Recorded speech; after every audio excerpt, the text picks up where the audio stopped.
피투성이가 된 채 바닥에 내동댕이 쳐진 머슴이 천천히 일어섰습니다.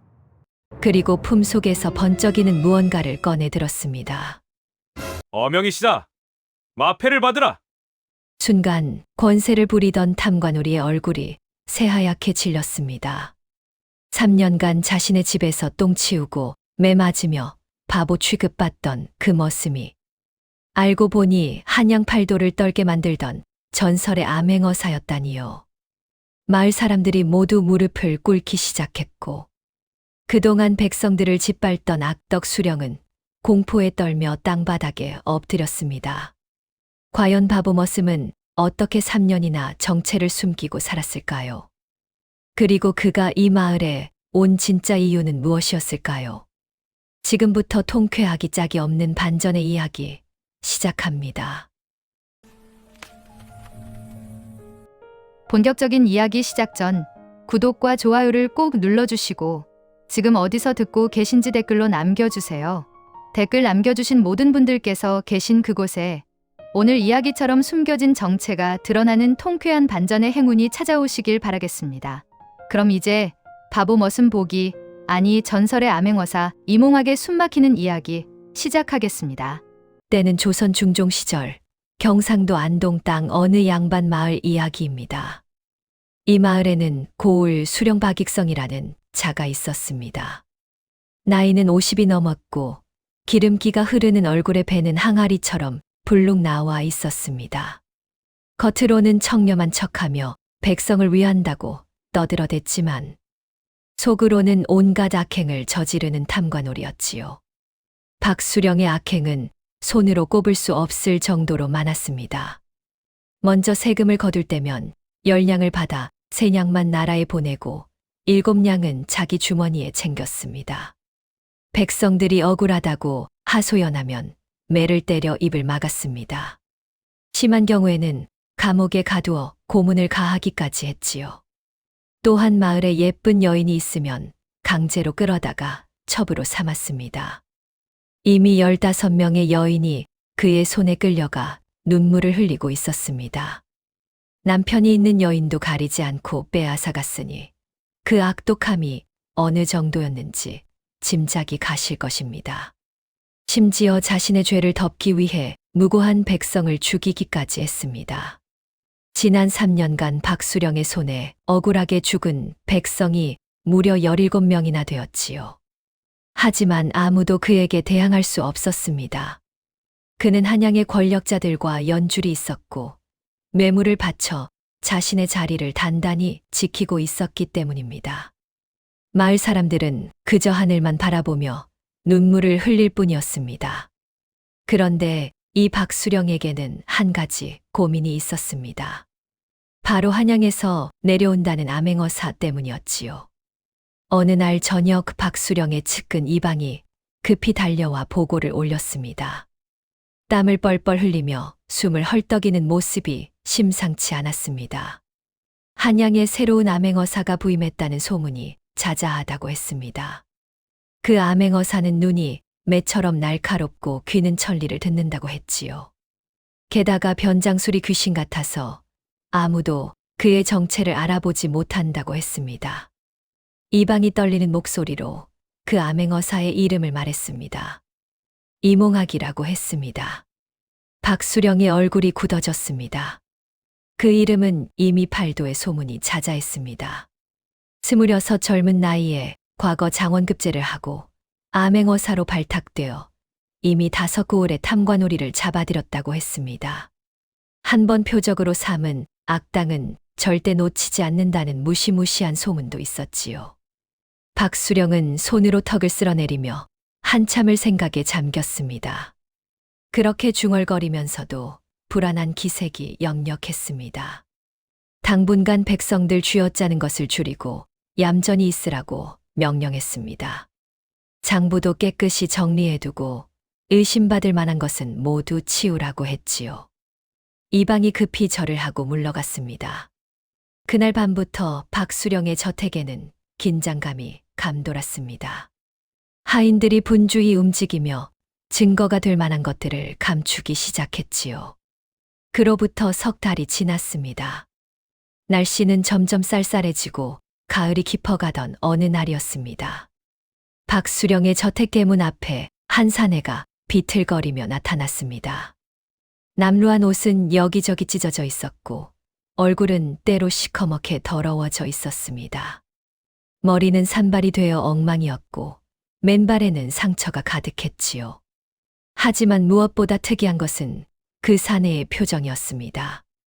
입을 벌린 채 침을 질질 흘리고 있었고 눈은 초점이 없이 허공을 바라보고 있었습니다. 전형적인 바보 천치의 모습이었지요.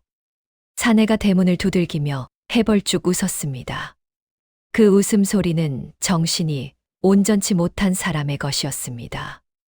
문지기가 코웃음을 치며 손을 휘저었습니다. 몽둥이를 들어 위협했지만 사내는 계속 웃기만 했습니다. 자기는 일을 잘한다며 똥도 치우고 물도 길어오고 뭐든지 하겠다고 했습니다. 밥만 달라고 계속 조르는 것이었지요. 그때 마침 저택에서 나오던 박수령이 그 광경을 보았습니다. 마을 원로들과의 술자리를 마치고 돌아가는 길이었지요. 박수령이 눈살을 찌푸리며 저놈은 뭐냐고 물었습니다. 문지기가 바보 천치라튼데 일을 시켜달라고 조른다고 대답했습니다. 박수령은 잠시 사내를 찬찬히 살펴보았습니다. 정말로 정신이 온전치 못한 듯 보였습니다. 침을 흘리는 모습, 초점 없는 눈동자, 멍청한 표정까지 어디를 봐도 꾀를 부릴 만한 지능은 없어 보였지요. 문득 박수령의 머릿속에 한 가지 생각이 떠올랐습니다. 암행어사라는 자가 어떤 모습으로 변장해 올지 모른다고 했지만 설마 저런 바보 천치로 변장하진 않겠지. 아무리 변장을 잘한다 해도 저렇게까지 흉내낼 수는 없을 것이라고 생각했습니다. 저놈을 데리고 있으면 심심풀이도 되고 혹시라도 의심받을 일이 있을 때 저놈을 내세우면 알리바이가 될 수도 있겠다고 생각했지요. 박수령이 비릿하게 웃으며 명령을 내렸습니다. 데리고 들어가 머슴으로 부려먹되 밥은 개밥 주듯이 주고 제일 더러운 일만 시키라고 했습니다. 문지기가 사내의 멱살을 잡아 끌며 안으로 들어갔습니다. 이렇게 해서 바보 천치보기가 박수령의 저택에 들어오게 되었습니다. 그날 밤 달빛이 차갑게 저택을 비추고 있었습니다. 모두가 잠든 깊은 밤 허름한 헛간에서 한 사내가 조용히 일어났습니다. 낮에 바보 행세를 하던 그 사내였지요. 하지만 지금 그의 얼굴은 낮과 완전히 달랐습니다. 헝클어진 머리를 뒤로 넘기자 준수한 이목구비가 드러났고 흐리멍덩하던 눈에는 예리한 빛이 서려 있었습니다. 침을 흘리던 입가는 굳게 다물어져 있었고 전신에서 뿜어져 나오는 위험은 범상치 않았습니다. 그는 품속에서 작은 수첩을 꺼내 달빛 아래 펼쳐보았습니다. 거기에는 박수령의 죄목이 빼곡히 적혀 있었습니다. 세금 착복, 뇌물수수, 백성학대, 강제첩삼기, 무고한 이 사례. 하지만 아직 확실한 증거가 부족했습니다. 사내가 낮게 중얼거렸습니다. 조금만 더 참으라고 반드시 증거를 모아 저 악당을 처단하겠다고 말했습니다. 바보 같은 말투는 온데간데 없고 침착하고 낮은 목소리였습니다. 그는 다시 바닥에 누워 눈을 감았습니다. 하지만 그들은 몰랐습니다. 이 바보 같은 머슴이 사실은 한양에서 내려온 암행어사 이몽학이라는 것을요. 그리고 박수령의 모든 악행을 낱낱이 밝혀낼 거대한 복수극이 이제 막 시작되었다는 것을요. 보기로 불리게 된 이몽학의 하루는 혹독했습니다. 새벽 달기 울기도 전인 인시, 아직 어둠이 가시지 않았을 때 일어나야 했습니다. 제일 먼저 하는 일은 귓간의 똥을 치우는 것이었지요. 코를 찌르는 악취가 진동했지만 이몽학은 바보처럼 웃으며 일을 했습니다. 말똥을 치우고 마당을 쓸고 우물에서 물을 길어오고 빨래를 했습니다. 밥은 하루에 2끼, 그나마 쇠죽에 누룽지 조각이 섞인 것이 전부였습니다. 개밥보다 못한 음식이었지만 이몽학은 맛있다는 듯 허겁지겁 먹어치웠지요. 하인 중 우두머리인 김서방이 호통을 치는 일이 하루에도 몇 번씩이었습니다. 똥통을 안 치웠다느니, 마당을 제대로 안 쓸었다느니, 물을 덜 길어왔다느니 온갖 트집을 잡았습니다. 이몽학은 늘 바보처럼 웃으며 대답했습니다. 매를 맞아도 욕을 먹어도 늘 희죽희죽 웃기만 했지요. 하루는 저택의 젊은 하인들이 심심풀이로 보기를 괴롭혔습니다. 개똥을 주워 먹어보라고 놀려댔습니다. 보기가 싫다고 하자 말대꾸를 한다며 막대기로 등을 후려쳤습니다. 둔탁한 소리가 울렸지만 이몽학은 도망가지도 저항하지도 않았습니다. 그저 웅크리고 앉아 울음소리를 낼 뿐이었지요. 울면서도 웃는 기이한 모습에 하인들은 재미있다며 더욱 때렸습니다. 이몽학의 등에는 시퍼런 멍이 들었지만 그는 참아야만 했습니다. 정체가 들키면 모든 계획이 수포로 돌아가기 때문이었지요. 하지만 밤이 되면 이야기가 달랐습니다. 모두가 잠든 깊은 밤, 이몽학은 헝클어진 머리를 뒤로 넘기고 고양이처럼 조용히 저택 곳곳을 돌아다녔습니다. 먼저 수령의 서재에 몰래 들어가 장부를 뒤져보았습니다. 책상 서랍 깊숙한 곳에 숨겨진 진짜 장부를 발견한 것이었지요. 달빛 아래 장부를 펼쳐보니 그곳에는 온갖 악행이 기록되어 있었습니다. 세금 장부상으로는 100냥을 거두었다고 적혀 있었지만 실제로 백성들에게서 거둔 돈은 300냥이었습니다. 200냥을 착복한 것이 확실했지요. 이몽학은 작은 수첩에 그 내용을 꼼꼼히 베껴 적었습니다. 또 한 담을 넘어 창고로 가서 쌀독과 비단 더미를 확인했습니다. 창고에는 백성들에게서 빼앗은 재물이 산더미처럼 쌓여 있었습니다. 금은보화, 비단, 쌀, 술, 온갖 귀한 물건들이 가득했지요. 이몽학은 그 수량까지 정확히 세어 수첩에 기록했습니다. 그리고 저택 뒤편의 작은 사당에서는 더욱 충격적인 것을 발견했습니다. 거기에는 억울하게 죽은 백성들의 명패가 숨겨져 있었던 것입니다. 박수령이 자신이 죽인 사람들을 기록해 둔 것이었지요. 귀신이 나올까 두려워 제사를 지내기 위함이었습니다. 이몽학의 얼굴이 분노로 일그러졌습니다. 주먹을 꽉 쥐자 손톱이 손바닥을 파고들어 피가 배어 나왔습니다. 이몽학이 이를 갈며 낮게 중얼거렸습니다. 반드시 내 놈의 악행을 세상에 알리고 처단하겠다고 말했습니다. 그의 입가에 차가운 미소가 번졌습니다. 그런데 이때 저택 안에는 또 다른 사연을 가진 사람이 있었습니다. 바로 수령대 가녀 서멀이었습니다. 서멀은 22살의 젊은 여인이었지만 그 눈빛에는 깊은 슬픔이 서려 있었지요. 그녀는 원래 이 마을 전임 사또의 딸이었습니다. 아버지 윤사또는 청렴하고 바른 분이셨습니다. 백성들을 사랑하고 부정을 용납하지 않는 훌륭한 관리였지요. 하지만 3년 전 박익성이 새로운 수령으로 부임하면서 모든 것이 바뀌었습니다. 박수령은 부임하자마자 윤사또가 남긴 장부를 조사했습니다. 그리고 거기서 자신의 비리가 드러날까 두려워 윤사또가 뇌물을 받았다는 것이 증거를 조작했지요. 박수령이 한양에 장계를 올렸고 윤사또는 체포되었습니다. 윤사또가 결백하다고 억울함을 호소했지만 조작된 증거 앞에서는 무용지물이었습니다. 결국 윤사또는 사형을 당하고 말았지요. 그리고 남은 가족들은 모두 노비로 전락했습니다. 서멀은 하루아침에 양반 교수에서 천한 관비가 되어 아버지를 죽인 원수인 박수령의 저택에서 일하게 된 것이었습니다. 밤마다 서멀은 방구석에서 눈물을 흘리며 아버지를 떠올렸습니다. 자신이 무능해서 원수를 갚지 못하고 있다고 자책했습니다. 하지만 약한 여인의 몸으로는 어찌할 도리가 없었습니다. 칼을 들고 박수령을 찌르려 해도 문지기들이 막아설 것이고 독약을 타려 해도 음식을 먹어보는 하인이 있었지요. 서멀은 하늘만 바라보며 눈물을 흘릴 뿐이었습니다. 그러던 어느 날 밤이었습니다. 서멀이 방 구석에서 소리 죽여 울고 있을 때 창문 밖에서 인기척이 들렸습니다. 그런데 그때였습니다. 서머리 화들짝 놀라 고개를 들자 창틈으로 누군가가 저택을 살피고 있는 것이 보였습니다. 달빛에 비친 그 사람의 얼굴을 보고 서멀은 눈이 휘둥그레졌습니다. 바로 낮에 바보처럼 웃기만 하던 머슴복이었습니다. 하지만 지금 그의 모습은 완전히 달랐습니다. 날카로운 눈빛, 굳게 담은 입술, 그리고 손에 들려있는 작은 수첩. 그것은 바보의 모습이 결코 아니었습니다. 보기는 담장을 타고 넘어 서재 쪽으로 사라졌습니다. 서멀은 숨을 죽이고 그 모습을 지켜보았습니다.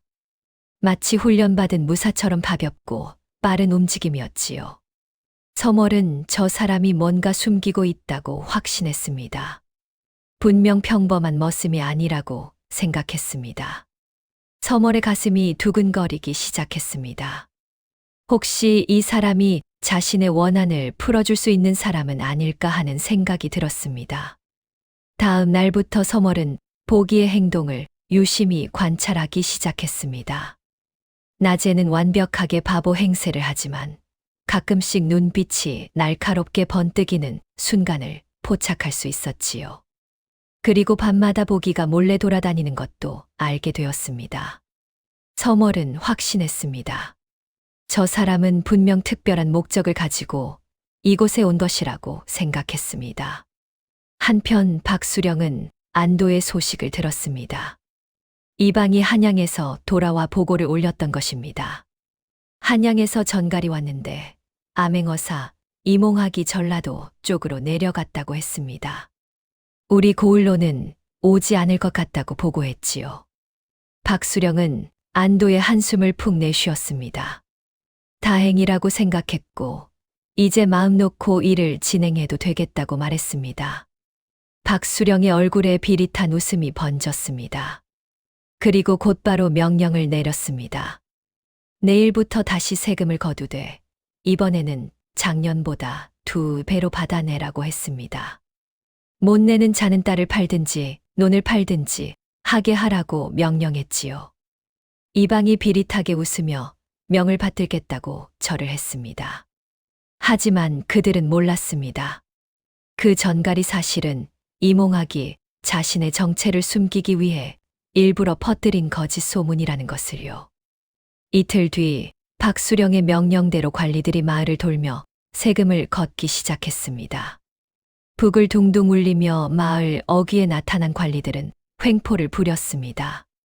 대감마님께서 명하신 세금이니 당장 내놓으라고 소리쳤습니다. 마을의 한 농부가 떨리는 목소리로 말했습니다. 작년에도 세금을 냈는데 또 내라고 하면 어떻게 살라는 것이냐고 물었습니다. 관리가 몽둥이로 농부의 등을 후려쳤습니다. 둔탁한 소리와 함께 농부가 비명을 지르며 땅바닥에 쓰러졌습니다. 못 내면 딸이라도 팔아서 내라고 관리가 소리쳤습니다. 마을 곳곳에서 비명과 울음소리가 들려왔습니다. 어린 딸을 빼앗기는 아버지의 절규, 마지막 쌀독을 털어야 하는 어머니의 통곡, 논을 빼앗기는 농부들의 원망이 하늘을 찔렀습니다. 이몽학은 멀리서 그 광경을 지켜보며 주먹을 꽉 쥐었습니다. 그의 눈에는 분노의 불길이 타올랐지만 겉으로는 여전히 바보처럼 웃어야 했습니다. 사람들이 왜 우는지 모르겠다며 희죽거렸습니다. 김서방이 보기에 뺨을 후려치며 시끄럽다고 소리쳤습니다. 뒷간이나 치우라고 명령했지요. 이몽학은 뺨을 맞고도 웃으며 뒷간으로 향했습니다. 하지만 그의 속마음은 타들어가고 있었습니다. 조금만 더 참으라고 속으로 되뇌었습니다. 반드시 증거를 모아 저 악당을 처단하겠다고 다짐했지요.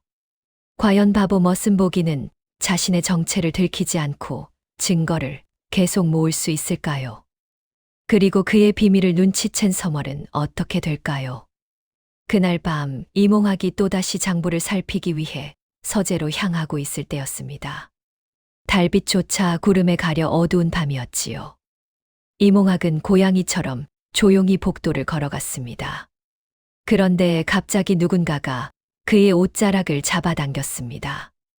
이몽학은 순간 몸을 돌려 상대의 목을 겨누려 했지만 달빛에 비친 얼굴을 보고 동작을 멈췄습니다. 바로 서머리였습니다. 서머리 눈물을 글썽이며 속삭였습니다. 이몽학은 재빨리 바보 연기를 시작했습니다. 놀랐다며 희죽거렸지요. 하지만 서멀은 고개를 저으며 한 발 더 다가왔습니다. 그만하라고 단호하게 말했습니다. 자신은 이미 알고 있다고, 나으리께서 밤마다 무엇을 하시는지 다 봤다고 말했습니다. 이몽학의 표정이 순간 굳어졌습니다. 정체가 들킨 것이었습니다. 순간 이몽학은 검을 빼들어 서멀을 제압할까도 생각했습니다. 하지만 서멀의 눈에 담긴 진심과 절박함을 보고는 그럴 수 없었지요. 그 눈빛에는 악의가 아닌 간절함이 담겨 있었습니다. 바보 같은 말투가 사라지고 이몽학의 진짜 목소리가 나왔습니다. 낮고 침착하며 위험 있는 목소리였습니다. 누구냐고 물었습니다. 서멀은 눈물을 주르르 흘리며 자신의 사연을 털어놓기 시작했습니다. 자신은 원래 이 고을 전임 사또 윤정수의 딸이었다고 말했습니다. 서멀의 목소리가 떨렸습니다. 하지만 저 박수령이 새 수령으로 부임하면서 모든 것이 바뀌었다고 했습니다. 이몽학이 계속하라고 말했습니다. 그의 눈빛이 더욱 날카로워졌습니다. 서멀은 흐느끼며 말을 이었습니다. 아버지께서는 청렴하고 바른 분이셨는데 박수령이 자신의 비리를 덮기 위해 아버지에게 거짓 누명을 씌웠다고 했습니다. 아버지는 끝까지 결백을 주장하셨지만 소용없었다고 말했습니다. 조작된 증거 앞에서는 아무것도 할 수 없었다고 했지요. 결국 아버지께서는 억울하게 죽임을 당하셨고 자신은 노비로 팔려 이곳에서 일하게 되었다고 털어놓았습니다. 이몽학의 주먹이 꽉 쥐어졌습니다. 손톱이 손바닥을 파고들어 피가 배어 나왔지만 느끼지도 못했습니다. 그런 일이 있었냐고 낮게 중얼거렸습니다. 서멀은 이몽학 앞에 무릎을 꿇었습니다. 제발 부탁한다며 말했습니다. 나으리께서 누구신지는 모르겠지만 분명 범상치 않은 분이신 것은 알 수 있다고 했습니다. 제발 아버지의 원한을 풀어달라고 애원했습니다. 목숨을 바쳐서라도 나으리를 돕겠다고 말했지요. 이몽학은 잠시 고민했습니다. 자신의 정체를 들킨 것은 분명 위험한 일이었습니다. 하지만 서멀의 눈빛을 보니 거짓이 아니었고 무엇보다 그녀가 가진 정보가 필요했습니다. 저택 안에서 일어나는 일을 가장 잘 아는 사람이 하녀들이니까요. 이몽학이 결심을 굳히며 말했습니다. 좋다고 했습니다. 하지만 자신의 정체는 절대 누구에게도 말해서는 안 된다고 경고했습니다. 약속할 수 있느냐고 물었습니다. 서멀이 목숨을 걸고 약속하겠다고 단호하게 대답했습니다. 그렇다면 말하겠다고 했습니다. 이몽학은 잠시 서멀을 바라보다가 입을 열었습니다. 자신은 한양에서 내려온 암행어사 이몽학이라고 밝혔습니다. 박수령의 죄를 낱낱이 밝혀 처단하러 왔다고 말했지요. 서멀의 눈이 휘둥그레졌습니다. 입을 막고 놀라움을 참아야 했지요. 암행어사라니, 그 전설적인 암행어사가 바로 이 바보 머슴이었다니 믿을 수가 없었습니다. 서멀이 떨리는 목소리로 물었습니다. 그렇다면 마패는 있느냐고 물었습니다. 이몽학은 품속에서 작은 주머니를 꺼내 조심스럽게 열어 보였습니다. 주머니 안에는 달빛을 받아 찬란하게 빛나는 마패가 들어 있었습니다. 용이 새겨진 그 마패는 왕의 권위를 상징하는 물건이었지요. 서멀은 그 자리에서 땅에 이마를 대고 깊은 절을 했습니다. 아버지의 원수를 갚아달라고 애원했습니다. 이몽학이 서멀을 일으켜 세우며 말했습니다. 하지만 아직은 때가 아니라고 했습니다. 증거를 더 모아야 한다고 말했지요. 아가씨가 도와달라고 부탁했습니다. 서멀이 무엇이든 명하라고 대답했습니다. 서멀의 눈에서 희망의 빛이 번졌습니다. 그날 밤부터 서멀은 이몽학의 은밀한 조력자가 되었습니다. 낮에는 여느 하녀처럼 일을 하며 박수령의 동태를 살폈고, 밤에는 이몽학에게 중요한 정보를 전달했지요. 오늘 박수령이 한양의 권력자에게 뇌물을 보냈다고 전했습니다. 금 50냥과 인 300뿌리를 보냈다고 말했지요. 이몽학은 좋은 정보라며 그 사실을 기록해 두겠다고 말했습니다. 그리고 내일 저녁에는 다른 고을 수령들과 비밀 회의가 있다고 서멀이 알려주었습니다. 서재에서 열린다고 했지요. 이몽학은 고맙다며 내일 밤 서재 밖에서 대화를 엿듣겠다고 말했습니다. 서멀의 도움으로 이몽학은 더 많은 증거를 모을 수 있었습니다. 박수령이 누구에게 뇌물을 주었는지, 어떤 방법으로 세금을 착복했는지, 누구를 협박하고 죽였는지, 모든 것이 수첩에 빼곡히 기록되었습니다. 한 달이 지나자 이몽학의 수첩은 박수령의 죄목으로 가득 찼습니다. 이제 필요한 것은 결정적인 물증뿐이었지요. 그런데 그때 예상치 못한 일이 벌어졌습니다. 어느 날 박수령의 측근 이방이 의심스러운 눈초리로 보기를 바라보기 시작한 것입니다. 이방은 원래 눈치가 빠르고 의심이 많은 사람이었습니다. 그가 박수령을 찾아가 조심스럽게 말을 꺼냈습니다. 저 보기란 놈이 수상하다고 말했습니다. 박수령이 술잔을 내려놓으며 뭐가 수상하냐고 물었습니다. 이방이 목소리를 낮추며 말했습니다. 며칠 전 밤에 우연히 깨어났는데 저놈이 마당을 서성이고 있었다고 했습니다. 그런데 그 걸음걸이가 보통 바보의 걸음걸이가 아니었다고 말했지요. 박수령의 눈썹이 꿈틀거렸습니다. 계속하라고 말했습니다. 이방이 말을 이었습니다. 그리고 어제는 서재 근처를 맴도는 것을 봤다고 했습니다. 아무리 바보라지만 서재까지 기어들어 올 이유가 없지 않느냐고 물었습니다. 박수령은 턱을 쓸어내리며 한참을 생각에 잠겼습니다. 혹시나 하는 생각이 든다고 말했습니다. 저놈을 시험해 보라고 명령했지요. 이방이 명을 받들겠다고 대답했습니다. 다음 날 이방은 보기를 불러 여러 가지 질문을 던졌습니다. 내 고향이 어디냐고 물었습니다. 보기가 경기도에서 왔다고 희죽거리며 대답했습니다. 경기도 어디냐고 다시 물었습니다. 보기가 머리를 긁적이며 멍청하게 웃었습니다. 어디더라, 잊어버렸다며 웃기만 했지요. 이방은 갑자기 바닥에 떨어진 돌을 집어들었습니다. 그리고 아무런 예고 없이 보기의 머리를 향해 던졌습니다. 이몽학은 순간적으로 몸을 움직여 피하려 했습니다. 하지만 바보 연기를 유지해야 한다는 것을 순간 깨달았습니다. 그대로 맞기로 결심했지요. 돌이 이마에 맞아 피가 철철 흘러내렸습니다. 보기가 이마를 움켜쥐며 울상을 지었습니다. 왜 때리냐며 아프다며 희죽거렸습니다. 피를 흘리면서도 바보처럼 웃는 모습에 이방은 고개를 저었습니다. 역시 진짜 바보라고 중얼거리며 실망한 듯 돌아섰습니다. 하지만 멀리서 지켜보던 서멀은 그 순간을 놓치지 않았습니다.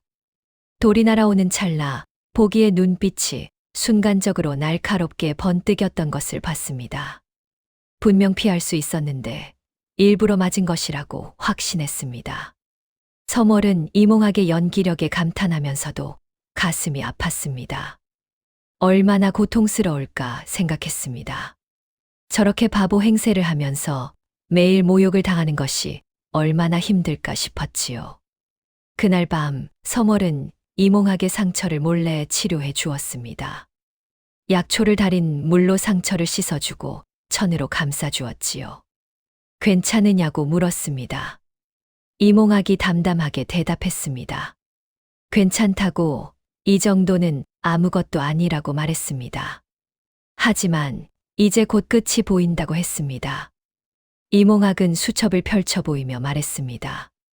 증거는 충분히 모았다고 했습니다.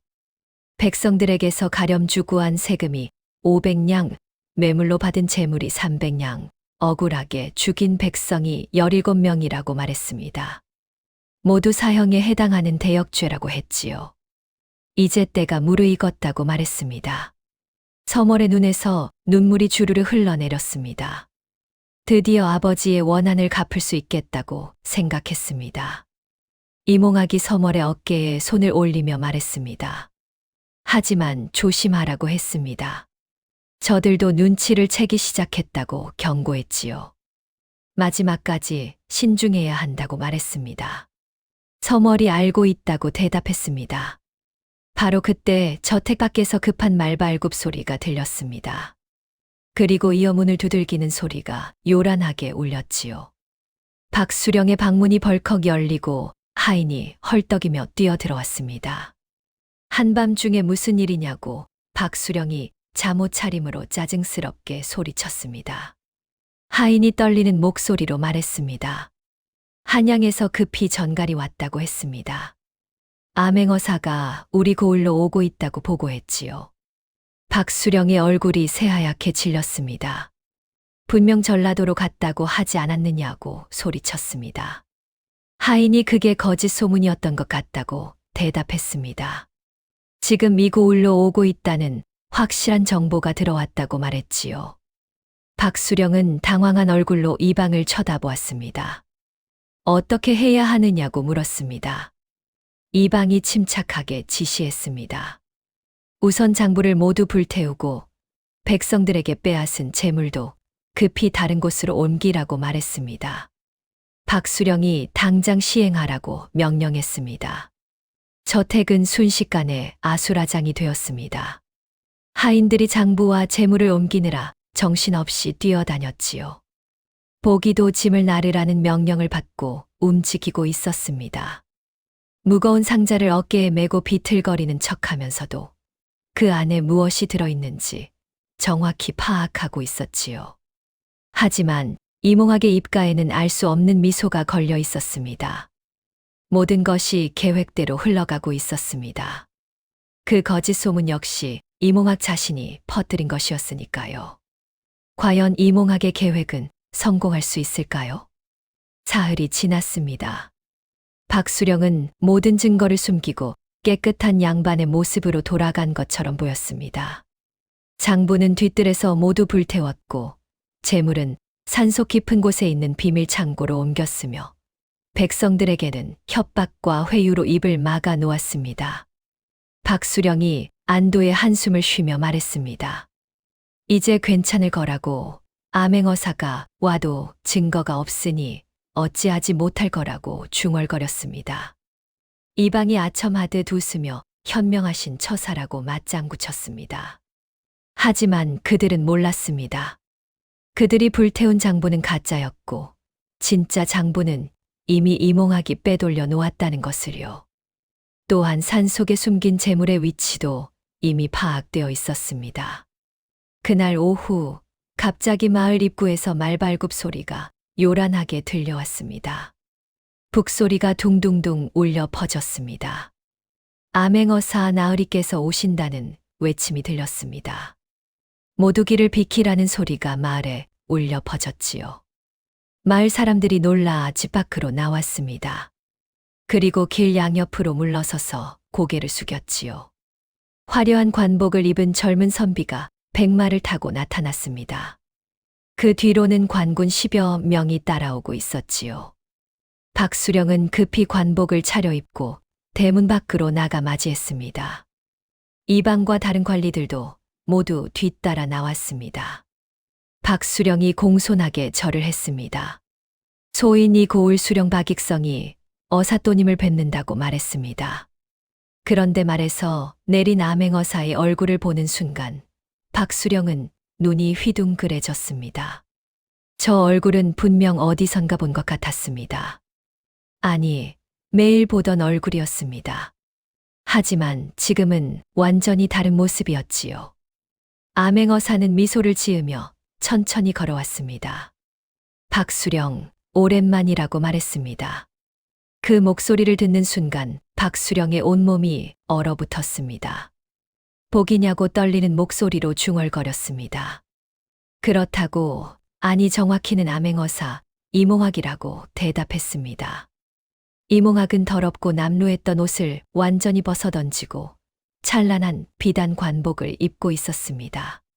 산발이었던 머리는 말끔히 빗어 올려 갓을 쓰고 있었고 바보 같던 표정은 온데간데 없이 사라지고 날카로운 눈빛과 위엄이 서려 있었습니다. 박수령이 뒤로 비틀거렸습니다. 내가 3년간 내 집에서 바보 행세를 하며 나를 속였느냐고 소리쳤습니다. 그렇다고 이몽학이 차갑게 대답했습니다. 당신의 죄를 낱낱이 밝혀내기 위해서였다고 말했지요. 박수령은 황급히 무릎을 꿇었습니다. 땅바닥에 이마를 박으며 빌기 시작했지요. 어사또님, 오해가 있는 것 같다고 소리쳤습니다. 소인은 청렴결백하게 백성을 다스렸다고 아무런 죄가 없다고 말했습니다. 이몽학이 코웃음을 쳤습니다. 오해냐고 증거가 없다고 생각하느냐고 물었습니다. 이몽학이 품속에서 두꺼운 수첩을 꺼내 들었습니다. 이 수첩에는 당신이 3년간 저지른 모든 악행이 기록되어 있다고 말했습니다. 백성들에게서 가렴주 구한 세금 내역, 매물로 받은 재물의 명단, 억울하게 죽인 백성들의 이름까지 모두 적혀 있다고 말했지요. 박수령의 얼굴이 새하얗게 질렸습니다. 그건 거짓이라고, 증거가 어디 있느냐고 다급하게 소리쳤습니다. 우리가 이미 모든 장부를 불태웠다고 말했습니다. 이몽학이 차갑게 웃었습니다. 그렇다면 이것은 무엇이냐고 물었습니다. 이몽학이 손을 들자 뒤에서 관군들이 커다란 상자를 여러 개 들고 나타났습니다. 이것이 바로 당신이 불태웠다고 생각한 장부의 진본이라고 말했습니다. 내가 미리 빼돌려 놓았다고 설명했지요.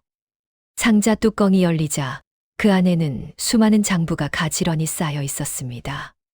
박수령과 이방의 입이 떡 벌어졌습니다. 어떻게 그럴 수 있느냐고 중얼거렸습니다. 당신들이 불태운 것은 내가 만들어 놓은 가짜 장부였다고 이몽학이 비웃듯 말했습니다. 그리고 이것은 당신이 산속에 숨겨놓은 재물이라고 말했습니다. 또 다른 상자들이 나타났습니다. 그 안에는 금은 보화와 비단, 그리고 수많은 물품이 가득 담겨 있었지요. 역시 내가 먼저 찾아내어 압수해 두었다고 말했습니다.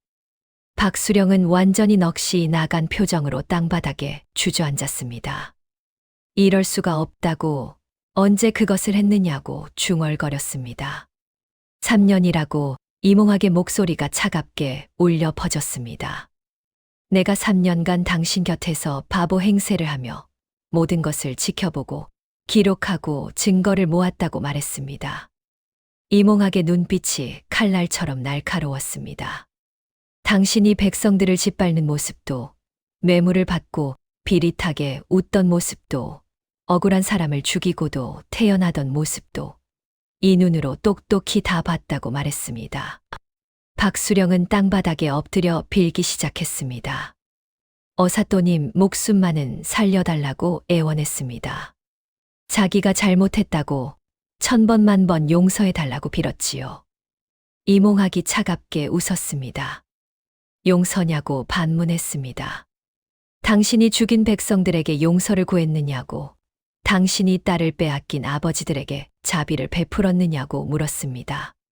당신이 논과 집을 빼앗긴 농부들을 불쌍히 여겼느냐고 따졌습니다. 이제 와서 용서를 구한다고 말했지요. 박수령은 대답할 말이 없었습니다. 그저 땅바닥을 치며 통곡할 뿐이었지요. 이방과 다른 관리들도 모두 무릎을 꿇고 벌벌 떨고 있었습니다. 그들 역시 박수령의 악행에 동조하고 이익을 챙긴 자들이었으니까요. 이몽학은 천천히 걸어가 박수령 앞에 섰습니다. 그리고 마패를 그의 얼굴 앞에 들이댔습니다. 박익성, 당신의 죄를 낱낱이 밝히겠다고 엄숙한 목소리로 말하기 시작했습니다. 첫째, 백성들에게서 세금을 거두면서 10냥을 받아 3냥만 나라에 보내고 7냥을 착복한 죄라고 말했습니다. 3년간 총 500냥을 착복했다고 밝혔지요. 박수령의 얼굴이 더욱 창백해졌습니다. 둘째, 한양의 권력자들에게 뇌물을 바치고 자리를 지킨 죄라고 말했습니다. 3년간 총 300냥어치의 금은보화와 비단을 뇌물로 바쳤다고 밝혔습니다. 셋째, 백성들의 딸과 아내를 강제로 빼앗아 첩으로 삼은 죄라고 했습니다. 15명의 여인이 당신 손에 끌려갔다고 말했지요. 넷째, 무고한 백성을 죽인 죄라고 말했습니다. 전임 사또 윤정수를 비롯해 17명을 죽였다고 밝혔습니다. 다섯째, 백성들의 재산을 빼앗고 고문을 가한 죄라고 했습니다. 그 수를 헤아릴 수 없을 정도로 많다고 말했지요. 이몽학이 마패를 높이 들어 올렸습니다. 어명이라고 엄숙하게 외쳤습니다. 마을 사람들이 모두 무릎을 꿇었습니다. 탐관오리 박익성은 백성을 착취하고 무고한 이를 죽인 죄로 마땅히 차명에 처한다고 선언했습니다. 마을 사람들이 환호성을 질렀습니다. 만세, 어사또님 만세라는 소리가 울려 퍼졌습니다. 드디어 정의가 섰다고 외쳤습니다.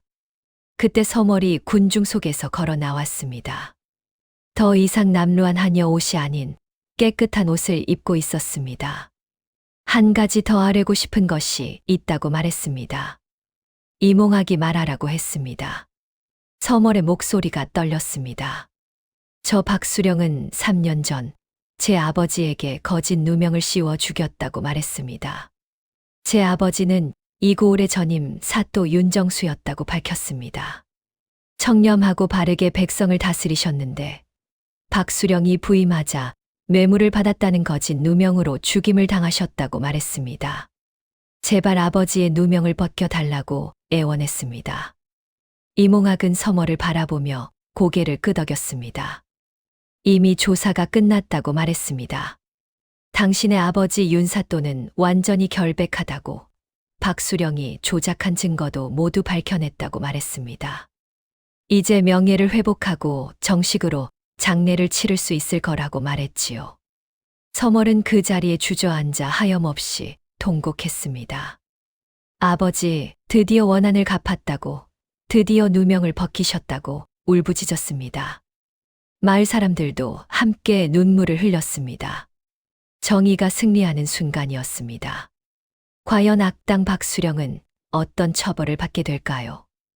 이틀 뒤 마을 한가운데 큰 광장에 장대가 세워졌습니다. 아침부터 먹구름이 몰려오더니 차가운 바람이 불어왔습니다. 마치 하늘도 악당의 처벌을 지켜보려는 듯했지요.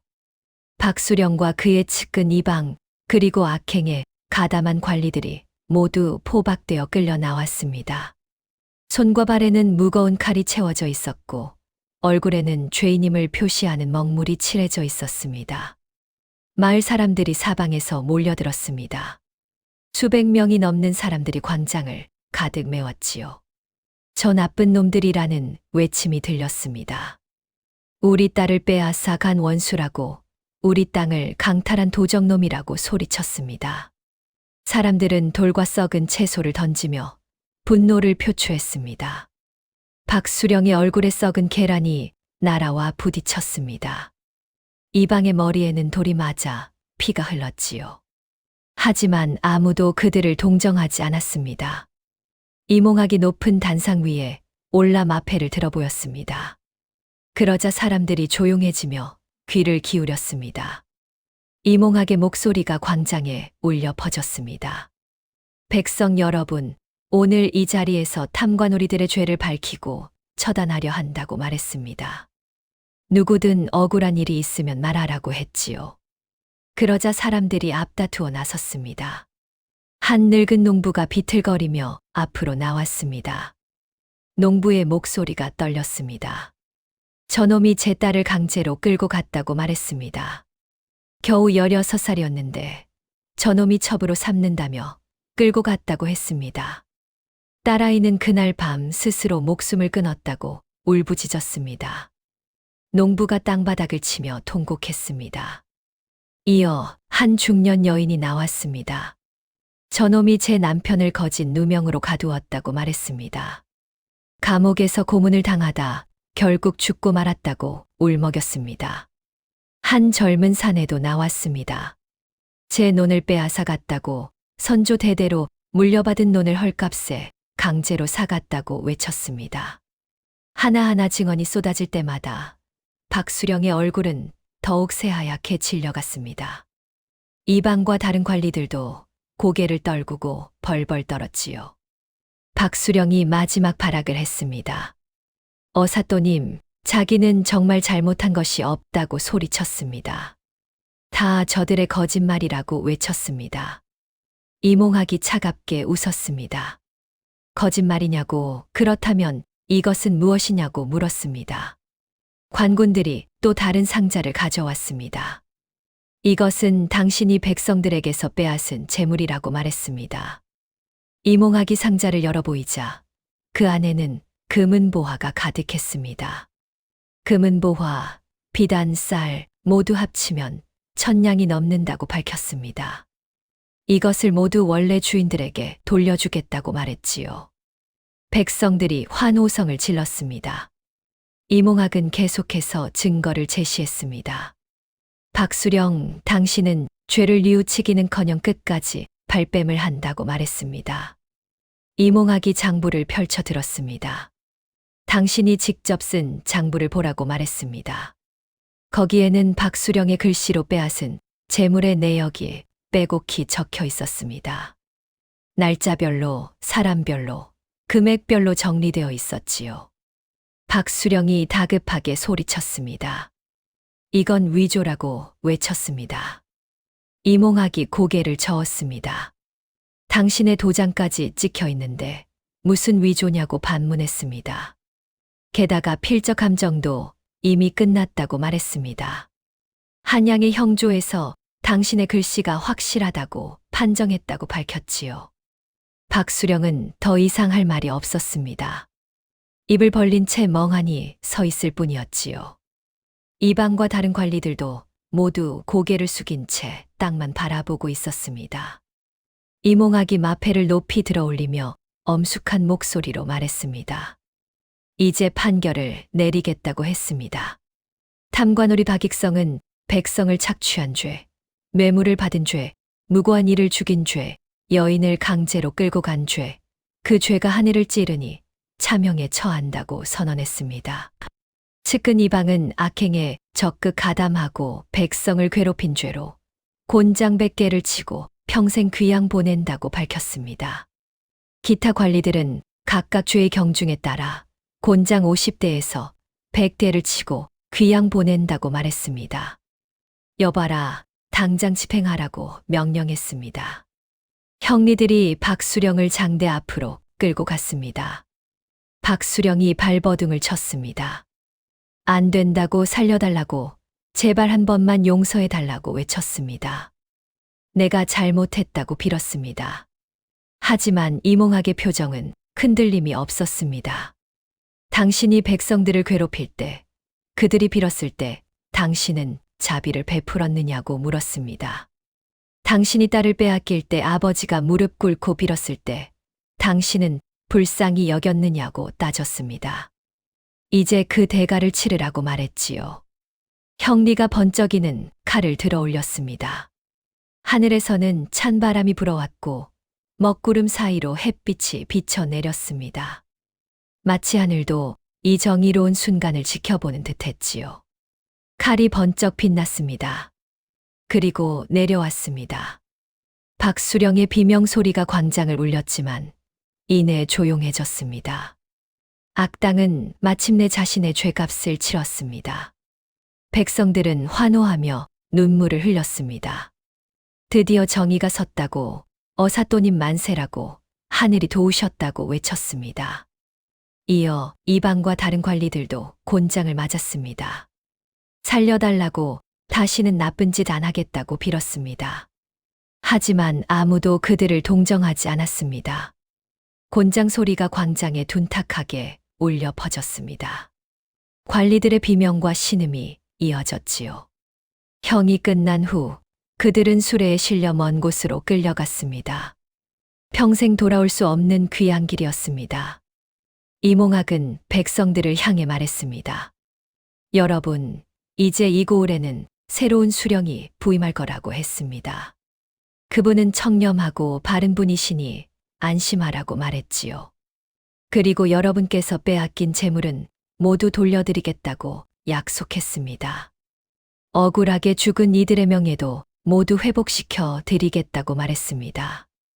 백성들이 일제히 무릎을 꿇고 절을 했습니다. 은혜에 감사한다고 목숨의 은인이라고 외쳤습니다. 서멀도 이몽학 앞에 무릎을 꿇었습니다. 어사또님, 아버지의 원수를 갚아주셔서 진심으로 감사드린다고 말했습니다. 그리고 3년간 바보 행세를 하시며 얼마나 고통스러우셨을까 걱정했다고 말했습니다. 서멀의 눈에서 눈물이 주르르 흘렀습니다. 덕분에 아버지의 명예도 회복할 수 있게 되었다고 감사했습니다. 이몽학은 서멀을 일으켜 세웠습니다. 아가씨야말로 고생이 많았다고 말했습니다. 아가씨의 도움이 없었다면 이렇게 빨리 증거를 모을 수 없었을 거라고 말했지요. 앞으로 아가씨는 아버지의 재산을 모두 되찾고 떳떳하게 사또의 딸로 살 수 있을 거라고 말했습니다. 서멀의 눈에서 감사의 눈물이 멈추지 않았습니다. 감사하다고 평생 이 은혜를 잊지 않겠다고 말했습니다.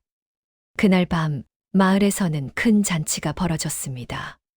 백성들은 노래하고 춤추며 해방의 기쁨을 만끽했습니다.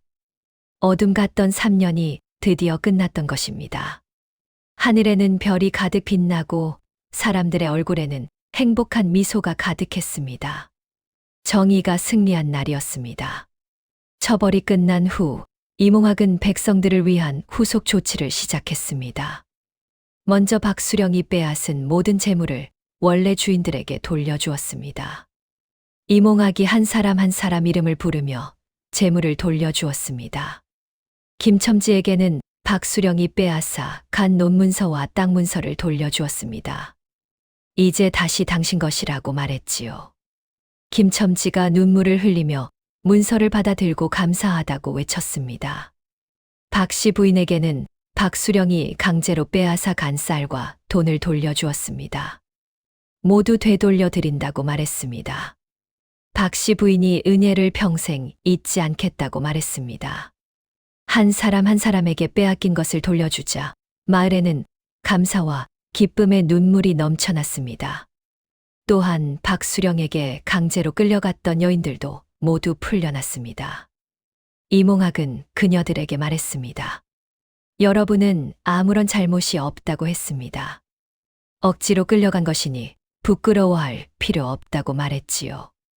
이제 집으로 돌아가 행복하게 살라고 격려했습니다. 여인들은 눈물을 흘리며 감사의 절을 했습니다. 그리고 오랜만에 가족의 품으로 돌아갈 수 있었지요. 이몽학은 또한 박수령이 감옥에 가두었던 억울한 백성들도 모두 풀어주었습니다. 여러분은 모두 무죄라고 선언했습니다. 박수령이 조작한 증거로 가두어진 것이니 이제 자유의 몸이 되었다고 밝혔습니다. 감옥 문이 열리고 사람들이 하나둘씩 나왔습니다. 햇빛을 본 지 몇 년 만인 사람들도 있었지요. 가족들이 달려와 얼싸안고 울었습니다. 여보, 드디어 나왔다고 아버지라고 할아버지라고 외쳤습니다. 곳곳에서 재회의 눈물이 흘렀습니다. 특히 서멀의 아버지 윤사또의 명예 회복식이 성대하게 열렸습니다. 이몽학은 한양의 장계를 올려 윤사또가 완전히 결백함을 밝혔고 왕께서는 윤사또에게 정삼품 관직을 추서하셨습니다. 마을 사람들이 모두 모여 윤사또의 제사를 지냈습니다. 서멀이 제단 앞에 무릎을 꿇고 눈물을 흘렸습니다. 아버지, 드디어 명예를 되찾으셨다고 말했습니다. 이제 편히 쉬라고 원한을 다 갚았다고 울먹였습니다. 마을 사람들도 함께 절을 하며 윤사또의 명복을 빌었지요. 한편 박수령의 재산은 모두 몰수되어 나라에 귀속되었습니다. 그의 호화로운 저택은 마을 학당으로 바뀌었고 창고에 있던 쌀은 가난한 백성들에게 나누어 주었습니다. 박수령의 가족들은 어떻게 되었을까요? 이몽학은 그들이 박수령의 악행을 몰랐다는 것을 확인한 후 최소한의 재산만 남겨주고 다른 고을로 보냈습니다. 당신들은 죄가 없다고 말했습니다. 하지만 박수령의 가족이라는 것이 부담이 될 것이니 새로운 곳에서 조용히 살라고 당부했지요. 박수령의 아내는 눈물을 흘리며 절을 했습니다. 감사하다고, 남편의 죄를 용서해 주셔서 감사하다고 말했습니다. 그들은 조용히 마을을 떠났습니다. 며칠 후 새로운 수령이 부임했습니다. 한양에서 내려온 젊은 선비로 청렴하고 바른 인물이었습니다. 백성 여러분, 자기는 여러분을 위해 일하겠다고 약속했습니다. 공정하고 정의롭게 고을을 다스리겠다고 말했지요.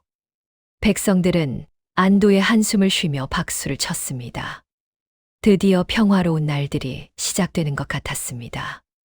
그리고 이방과 다른 관리들은 어떻게 되었을까요?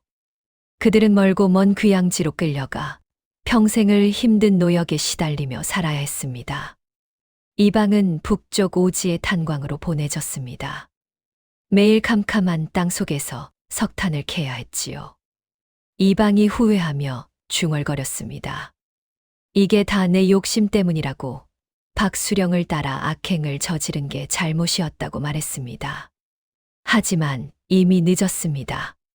다른 관리들도 각각 험한 곳으로 보내져 평생을 고생하며 살아야 했습니다.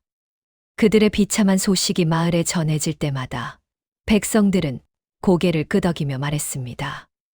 악행에는 반드시 대가가 따른다고, 하늘이 보고 계신다고 말했지요. 이몽학은 마을 사람들을 모아놓고 말했습니다. 여러분, 기억하라고 했습니다. 정의는 비록 더딜지라도 반드시 승리한다고 말했습니다. 악은 아무리 잘 숨어도 결국은 드러나게 되어 있다고 가르쳤지요. 그리고 착하게 사는 사람은 반드시 복을 받게 된다고 말했습니다. 백성들이 고개를 끄덕이며 귀담아 들었습니다. 앞으로도 정직하고 바르게 살라고 당부했습니다. 부당한 일을 당하면 용기 있게 목소리를 내라고 격려했습니다. 침묵하면 악당들만 더욱 기승을 부리게 된다고 경고했지요. 백성들이 일제히 명심하겠다고 대답했습니다. 이몽학은 마을 곳곳을 돌아다니며 백성들의 애로사항을 들었습니다. 그리고 새 수령에게 하나하나 전달해 주었지요. 이 다리는 낡아서 위험하니 고쳐달라고 부탁했습니다. 저 우물은 물이 말랐으니 새로 파달라고 요청했습니다. 이 길은 비만 오면 진흙탕이 되니 돌을 깔아달라고 건의했습니다. 새 수령은 모두 귀담아 듣고 즉시 시행했습니다. 마을은 조금씩 변화하기 시작했습니다. 다리가 고쳐지고 새 우물이 생기고 길이 정비되었습니다. 백성들의 얼굴에는 희망의 빛이 돌아왔지요. 그리고 서멀은 아버지의 재산을 모두 되찾았습니다. 넓은 저택과 논밭, 그리고 남겨진 재산까지 모두 합하면 상당한 부자였습니다. 하지만 서멀은 그 재산을 혼자 가지지 않았습니다. 서멀이 이몽학에게 말했습니다. 이 재산의 절반을 마을을 위해 쓰고 싶다고 했습니다. 가난한 사람들을 돕고 학당을 짓고 다리를 놓는 데 쓰고 싶다고 말했지요. 이몽학은 서멀의 손을 잡으며 말했습니다. 훌륭한 생각이라고, 아버지께서도 기뻐하실 거라고 말했습니다. 서멀은 재산의 절반으로 마을의 학당을 짓고 가난한 아이들이 공부할 수 있게 했습니다. 또한 굶주리는 사람들을 도왔고 병든 사람들에게 약을 주었습니다. 마을 사람들은 서멀을 존경하며 말했습니다. 역시 윤사또의 딸이라고, 아버지를 닮아 어질고 착하다고 칭송했습니다. 서멀은 그렇게 마을에 존경받는 인물이 되었습니다. 그리고 이몽학은 다음 임무를 위해 떠날 준비를 했습니다. 아직도 백성을 괴롭히는 탐관오리들이 많았으니까요. 며칠 뒤 이몽학은 다음 고을로 떠날 준비를 하고 있었습니다. 서멀과 마을 사람들이 마을 어귀에 모여 전송을 나왔습니다. 아침 일찍부터 수백 명의 사람들이 모여들었지요. 한 노인이 간청하듯 말했습니다. 어사또님, 저희와 함께 계시면 안 되겠냐고 물었습니다. 나으리께서 계시면 마음이 든든하다고 말했지요. 이몽학이 고개를 저으며 대답했습니다. 아니라고, 자기는 다른 고을에도 가야 한다고 말했습니다. 아직도 백성을 괴롭히는 탐관오리들이 많다고 했습니다. 그들을 모두 처단하기 전에는 쉴 수 없다고 말했지요. 사람들이 아쉬운 표정을 지었습니다. 이몽학은 말 위에 올라탔습니다. 그리고 마을 사람들을 향해 마지막 말을 건넸습니다. 여러분, 기억하라고 했습니다. 악은 반드시 그 대가를 치르게 되어 있다고 말했습니다. 아무리 잘 숨기고 아무리 교묘하게 속여도 결국은 하늘이 알고 백성이 알게 되어 있다고 가르쳤습니다. 백성들이 고개를 끄덕이며 눈물을 훔쳤습니다. 그리고 여러분도 잊지 말라고 당부했습니다. 이몽학의 목소리가 힘차게 울려 퍼졌습니다. 부당한 일을 당하면 용기 있게 목소리를 내라고 했습니다. 침묵하면 악당들만 더욱 기승을 부리게 된다고 경고했습니다. 함께 힘을 모으면 반드시 이길 수 있다고 격려했지요. 백성들이 일제히 명심하겠다고 대답했습니다. 그리고 서로 돕고 사랑하며 살라고 당부했습니다. 이웃이 어려울 때 외면하지 말라고 말했습니다. 함께 잘 살아가는 것이 진정한 행복이라고 가르쳤지요. 이몽학은 마지막으로 서머를 바라보았습니다. 아가씨, 행복하라고 말했습니다. 서머리 눈물을 흘리며 말했습니다. 어사또님도 부디 건강하라고 했습니다. 다른 고을에서도 정의를 세워달라고 부탁했습니다. 그곳의 백성들도 나으리를 기다리고 있을 거라고 말했지요. 이몽학은 미소를 지으며 고개를 끄덕였습니다. 그리고 말을 몰아 마을을 떠났습니다. 백성들은 한참 동안 그의 뒷모습을 바라보았습니다. 손을 흔들며 작별을 아쉬워했지요. 어사또님 안녕히 가시라고, 다시 오시라고 외쳤습니다. 이몽학의 모습이 저 멀리 사라질 때까지 사람들은 그 자리에 서서 손을 흔들었습니다. 바보 머슴으로 3년을 살며 악당을 처단한 전설의 암행어사. 그의 이야기는 오랫동안 마을에 전해지게 되었습니다. 그로부터 10년이 흘렀습니다. 그 마을은 완전히 달라져 있었습니다. 새로운 수령의 현명한 다스림 아래 백성들은 평화롭고 풍요롭게 살고 있었습니다. 학당에서는 아이들의 낭낭한 글 읽는 소리가 들려왔고, 시장에서는 상인들의 활기찬 목소리가 넘쳐났습니다. 논밭에서는 농부들이 땀 흘려 일하며 노래를 불렀지요. 서멀은 훌륭한 남편을 만나 행복하게 살고 있었습니다. 그녀의 남편은 정직하고 성실한 선비였습니다. 두 사람은 아름다운 아이를 낳아 기르며 마을을 위해 끊임없이 선행을 베풀었지요. 가난한 사람들을 도왔고 병든 사람들을 치료해 주었으며 아이들이 공부할 수 있도록 지원했습니다. 마을 사람들은 서멀 부부를 존경하며 말했습니다. 역시 윤사또의 딸이라고, 덕이 높으신 분이라고 칭송했습니다. 어느 가을 저녁 서멀은 아버지의 묘소를 찾아갔습니다. 묘소는 마을이 내려다 보이는 언덕 위에 있었지요. 서멀이 묘비 앞에 무릎을 꿇고 말했습니다. 아버지, 저 잘 살고 있다고 말했습니다. 아버지의 명예도 되찾았고 원수도 갚았다고 했습니다. 이제 마음 편히 쉬라고 빌었습니다. 저 멀리 마을이 평화롭게 보였습니다. 연기가 피어오르고 사람들이 오가고 아이들이 뛰어노는 모습이 보였습니다. 아버지께서 지키고자 했던 마을이 이렇게 평화롭다고 말했습니다. 저도 아버지처럼 마을을 위해 살겠다고 다짐했습니다. 서멀의 눈에서 눈물이 흘러내렸습니다. 그것은 슬픔의 눈물이 아니라 감사의 눈물이었습니다. 그리고 이몽학은 어떻게 되었을까요? 그는 계속해서 팔도를 돌아다니며 탐관오리들을 처단했습니다. 때로는 거지로, 때로는 장사꾼으로, 때로는 머슴으로 변장하며 악당들의 죄를 밝혀내고 백성들을 구했지요. 그의 이름은 전국에 소문이 자자했습니다. 암행어사 이몽학이 온다는 소문만 들어도 탐관오리들은 벌벌 떨었습니다. 누가 이몽학인지 모르니 함부로 굴지 말라는 경고가 퍼졌습니다. 그 덕분에 함부로 백성을 괴롭히는 관리들이 줄어들었지요. 이몽학은 평생을 백성을 위해 살았습니다. 자신의 안위보다 백성들의 행복을 먼저 생각했습니다. 그리고 마침내 나이가 들어 관직에서 물러날 때 왕께서는 그에게 최고의 영예를 내렸습니다. 왕께서 친히 말씀하셨습니다. 경은 진정한 백성의 어버이라고 칭송하셨습니다.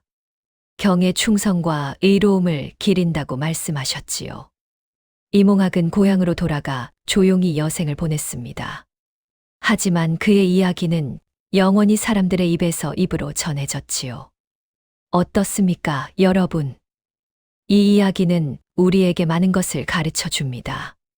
첫째, 겉모습만 보고 사람을 판단하면 안 된다는 것입니다. 바보 같아 보이던 머슴이 사실은 나라에서 제일 똑똑한 암행어사였습니다. 우리 주변에도 그럴 수 있습니다. 평범해 보이는 사람이 사실은 대단한 능력을 숨기고 있을 수 있지요. 둘째, 악은 언젠가는 반드시 그 대가를 치른다는 것입니다. 박수령은 3년간 온갖 악행을 저질렀지만 결국에는 모든 죄가 밝혀져 처벌을 받았습니다. 아무리 잘 숨겨도 아무리 교묘하게 속여도 결국은 하늘이 알고 백성이 알게 되어 있습니다. 셋째, 정의는 비록 더디지만 반드시 승리한다는 것입니다. 이몽학 어사또는 3년이나 바보 행세를 하며 고통을 참았지만 끝까지 포기하지 않고 증거를 모아 마침내 악당을 처단했습니다. 바른 길을 걷는 사람은 비록 힘들어도 결국에는 승리하게 됩니다. 넷째, 용기 있게 목소리를 내야 한다는 것입니다. 서머리 용기를 내어 이몽학을 도왔기에 일이 빨리 해결될 수 있었습니다. 부당한 일을 보면 침묵하지 말고 용기 있게 말해야 합니다. 다섯째, 원한은 반드시 갚아진다는 것입니다. 서멀은 3년을 기다렸지만 결국 아버지의 원한을 갚았습니다. 선한 사람의 원한은 하늘이 반드시 갚아주십니다. 여러분도 항상 정의롭게 사시고 바른 길을 걷고 부당한 일을 보면 용기 있게 목소리를 내시기 바랍니다. 그리고 어려운 사람을 보면 도와주시고 서로 사랑하며 살아가시기 바랍니다. 그것이 진정으로 행복한 삶을 사는 길입니다. 오늘 이야기는 여기까지입니다. 재미있게 들으셨다면 복채는 구독과 좋아요로 받겠습니다. 알고리즘이 저를 더 많은 분들께 소개할 수 있도록 구독 버튼과 좋아요 버튼을 꼭 눌러주시기 바랍니다. 그럼 저는 더 재미있고 통쾌한 야담 보따리 챙겨서 다음에 다시 찾아오겠습니다. 늘 건강하시고 행복하십시오.